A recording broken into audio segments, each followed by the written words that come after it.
नमस्कार साथियों, स्वागत है आपका आपके अपनी कोचिंग क्लास अभिनंदन कोचिंग क्लास में। जी हाँ दोस्तों, रेलवे ग्रुप डी चल रही है, आपको सबको पता है। रेलवे ग्रुप डी में साइंस के बहुत इंपॉर्टेंट क्वेश्चन आ रहे हैं, इसलिए मैं आज के जो टॉपिक लेकर आया हूँ रेलवे ग्रुप डी के लिए, वो है आमाशय। रेलवे ग्रुप डी नहीं दोस्तों, आने वाली अदर ऑल कॉम्पिटिशन एग्जाम के लिए भी ये जो आमाशय है ये इंपॉर्टेंट बनता है।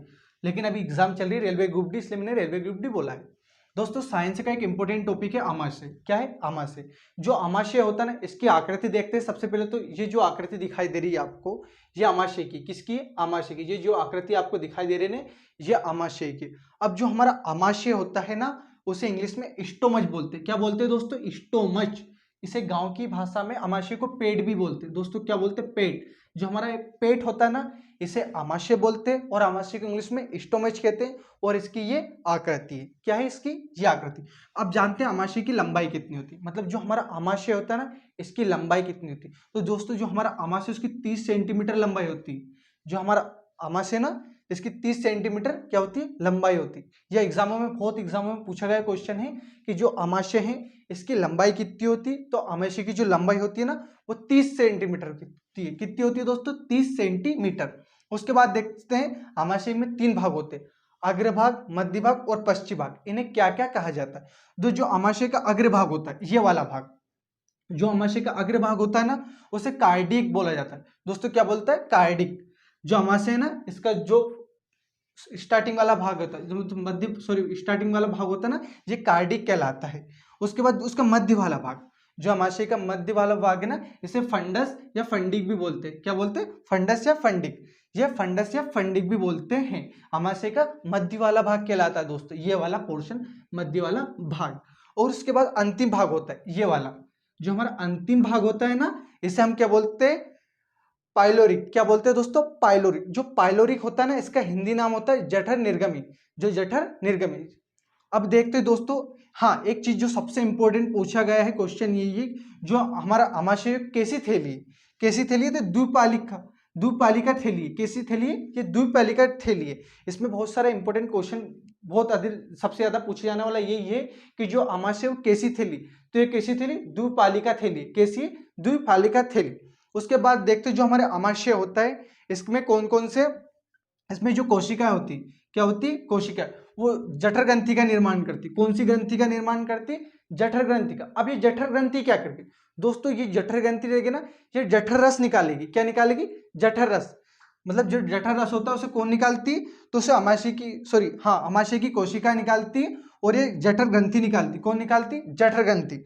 उसके बाद जो आमाशय में भोजन है दोस्तों, जो आमाशय में भोजन है ना आपका, वो 2.5 घंटे से लेकर 4 घंटे के बीच में पचता है। जो हमारा आमाशय होता है ना, उसमें जो भोजन होता है वो 2.5 घंटे से लेकर 4 घंटे तक किस में पड़ा रहता है? हमारे आमाशय पेट में पड़ा था, और इसी टाइम इसमें पचता है। मतलब ऐसा नहीं कि हमने खाना खाया और वो पच गया। 2.5 घंटे से लेकर समथिंग 4 घंटे या 5 घंटे का समय लगता है इस आमाशय में हमारे भोजन को। देखो ग्रासिका जो होती है उससे हमारा भोजन आता है और यहाँ पड़ा रहता है, और वहां पर आके 2.5 घंटे से लेकर 4 घंटे के बीच में पड़ा रहता है, और यहीं पे इसमें पाचन होता है।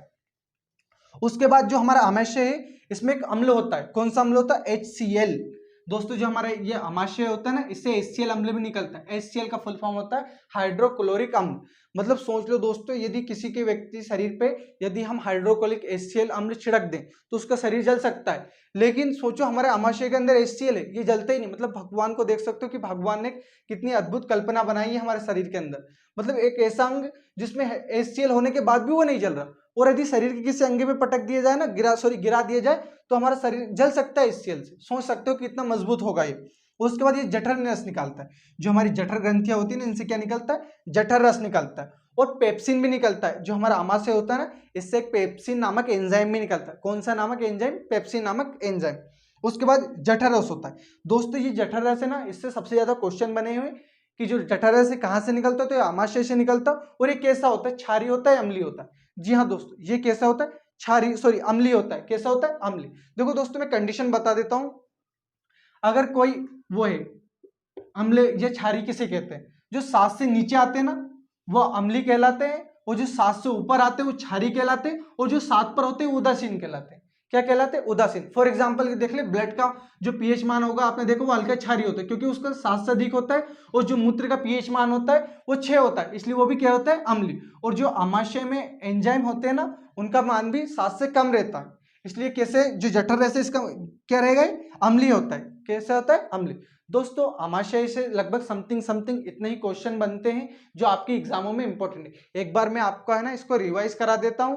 जो आमाशय की जो लंबाई होती है 30 सेंटीमीटर होती है। कितनी होती है दोस्तों, 30 सेंटीमीटर। इसका जो अग्र भाग है, जो ये वाला भाग है ना, ये कार्डिक केक कहलाता है। क्या कहलाता है, कार्डिक कहलाता है। उसके बाद जो इसका जो बीच वाला भाग है इसे फंडस या फंडिक भी बोलते हैं, जिसे फंडस या फंडिक भी बोलते हैं। और जो अंतिम भाग होता है ये वाला भाग, इसे बोलते हैं पाइलोरिक। क्या बोलते हैं, पाइलोरिक। और पाइलोरिक को हिंदी में जठर निर्गमी भी बोलते हैं। क्या बोलते हैं, पाइलोरिक को हिंदी में जठर निर्गमी बोलते हैं।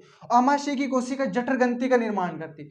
जो आमाशय की कोशिका होती है ना, वो कौन सी ग्रंथि का निर्माण करती है, जठर ग्रंथि का। और इन जठर ग्रंथि से क्या निकलता है, जठर रस। और जो जठर रस होता है कैसा होता है, अम्लीय होता है। क्या होता है, अम्लीय। अम्लीय और क्षारीय की क्या कंडीशन है, यदि किसी का मान 7 से ज्यादा रहे तो क्षारीय रहेगा, 7 से कम रहे तो वो अम्लीय रहेगा, और 7 पे तो वो उदासीन रहेगा। कैसा रहेगा, उदासीन। उसके बाद इसमें से कुछ और भी निकलता है, इसमें से HCl भी निकलता है। HCl बोले तो हाइड्रोक्लोरिक अम्ल। और पेप्सिन नामक एंजाइम भी निकलता है। कौन सा नामक एंजाइम, पेप्सिन नामक एंजाइम। और जो हमारा ये होता है आमाशय, इसमें 2.5 घंटे से लेकर 4 घंटे तक हमारा भोजन पड़ा रहता है। अब भोजन पड़ा नहीं रहता, इसमें भोजन का पाचन होता है। जो हमारे शरीर को एनर्जी मिलती है ना, उसका पाचन क्या होता है, हमारे पेट में ही होता है। ये पेट में होता है। और जो आपका जो हमारे यह आमाशय होता है, इसका जो जठर रस है ना, ये बहुत एग्जाम में पूछा गया है कि जो जठर रस है वो कैसा होता है, अम्लीय होता है।